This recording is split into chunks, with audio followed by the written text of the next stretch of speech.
आज हम क्रमानुसार आ गए हैं मत्ती रचित सुसमाचार उसका 22:15 से लेकर के 22 तक में हम देखने जा रहे हैं। आप ध्यान करना, ये जो वचन जो है वो तीनों सुसमाचार में संदर्भ के तौर पर बताया गया है और सेम बात, ऐसी ही बात और दो सुसमाचारों में भी लिखी है। कहां?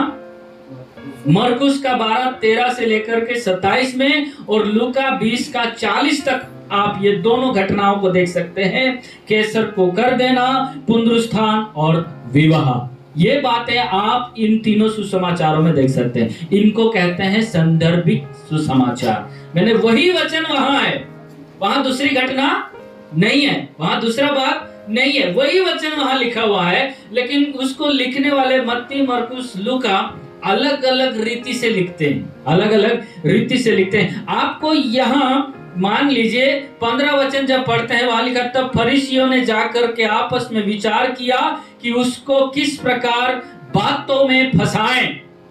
क्या करें? बातों में फंसाएं। कैसे फंसाएं? किसको फंसाएं? यीशु पर हम ध्यान करेंगे। तो आइए देखते हैं। जगह जो है वो कौन सी है? यरूशलेम के अंदर में है। ये घटना जो बन रही है वो यरूशलेम के अंदर में ही घटना हो रही है और वहां के लोग जो है वो लोग अभी भी उनके साथ ही है जो पिछली बार साथ में थे। कौन थे वहां लोग? बड़ी भीड़ है, फरीसी लोग हैं, शास्त्री लोग हैं और राजा के लोग भी हैं, सैनिक लोग, राजा के सैनिक लोग भी है वहां पर। और क्या बात चल रही है वहां? क्या बात चल रही है? हेडिंग है कैसे? हाँ, कहे के चल सापड़ा जेला देवा लापा कहे ईश्वर लापा कहे के सापड़ा होता है। कहा का पब्लिक जी है ने ती बाती क्या से फिरती लगी અને હાચી જ ગોઠા ગए અને જે નિયમ હતા છે प्रॉपर ही पढ़ा है एला लापा कहे के बहुत खोता जिम्मेवारी ये जानेगी नहीं है ना। क्या बात हो रही है कि वो बात हो रही है कि उनको हम कैसे फंसाएं, लेकिन उसको फंसाने के लिए एक बात को पकड़ रहे हैं कि कैसर को कर देने के विषय में ये कर जो है वो ये था कि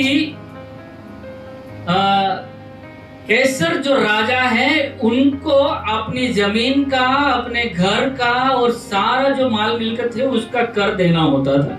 जो भी उनका होता था वो कर देना होता था। यदि हमारा चर्च है इनका भी कर देना होता था, घर है उनका कर देना। सिंपल है जो अभी हम भी कर ही रहे हैं, है ना। घोड़ा घोड़ा बेरो बोझ है ना, बोध है ना, बोध है। तो सेम है क्या या विषय। तो प्रभु यीशु मसीह को ये लोग सोच रहे हैं कि हम इसको कर के अंदर में फंसाएं, क्योंकि यदि कर देना ना देना बोलेंगे, यदि देना बोलेंगे तो भी फंसेंगे, ना देना बोलेंगे तो भी फंसेंगे। उससे अधिक उनका विचार ये था कि यीशु बोले कर नहीं देना चाहिए, ये बोलना था।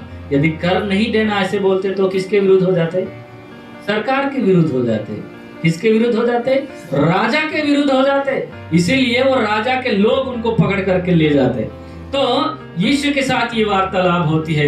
इन सबको ये बातें पता थी। कौन है जो यीशु के पीछे उनको पकड़ने के लिए जा रहे हैं? सब कुछ उनका निगरानी कर रहे हैं। कौन सी बातें उनको मालूम है? मालूम, वो जानते हैं यीशु गुरु है। कहाँ लिखा है?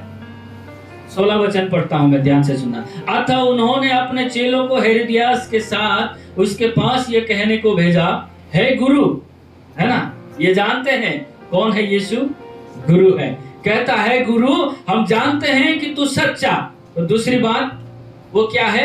सच्चा है, सच्चा वचन सुनाता है, ये बात भी वो जानते हैं। और तीसरी बात क्या है कि वो ये भी जानते हैं कि यीशु परमेश्वर के मार्ग को सच्चाई से सिखाता है, ये भी जानते हैं। एक व्यक्ति को जानने और समझने के लिए 3 बातें काफी होती है।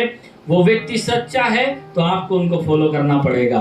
वो व्यक्ति यदि सच्चाई से मार्ग को बताता है तो आपको उसमें चलना पड़ेगा। और वो व्यक्ति परमेश्वर के मार्ग को सच्चाई से दिखाता है तो उसमें आपको आंख बंद करके चलना पड़ेगा। क्यों? क्योंकि 3 बातें उनके लिए बहुत महत्वपूर्ण होती है। जो चीज आप करना चाहते हैं उनको आपको गुरु पहले समझना पड़ेगा, दूसरा उसके वचन जो है वो सत्य है कि नहीं वो जानना पड़ेगा, और वो परमेश्वर के मार्ग को दिखाता है कि नहीं वो जानना पड़ेगा। हालेलुया, बोलिए जोर से हालेलुया, बोलिए जोर से हालेलुया। अब ये 3 बातें जानने के बावजूद आपको उनको फंसाने की जरूरत ही क्या है कि नहीं है?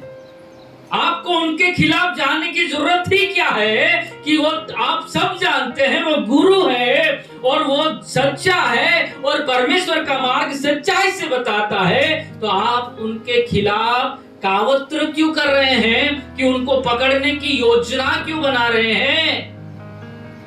उनकी चिंता ये थी कि सब लोग उनके पीछे दौड़ रहे हैं, हमारे पीछे कोई आ ही नहीं रहा है ना, हमारे पीछे कोई आ ही नहीं रहा, सब उनके पीछे जा रहे हैं। क्या करे, सब लोगों की भीड़ को इकट्ठा कर रहा है, कुछ ना कुछ तो इसका करना पड़ेगा। Hallelujah, hallelujah.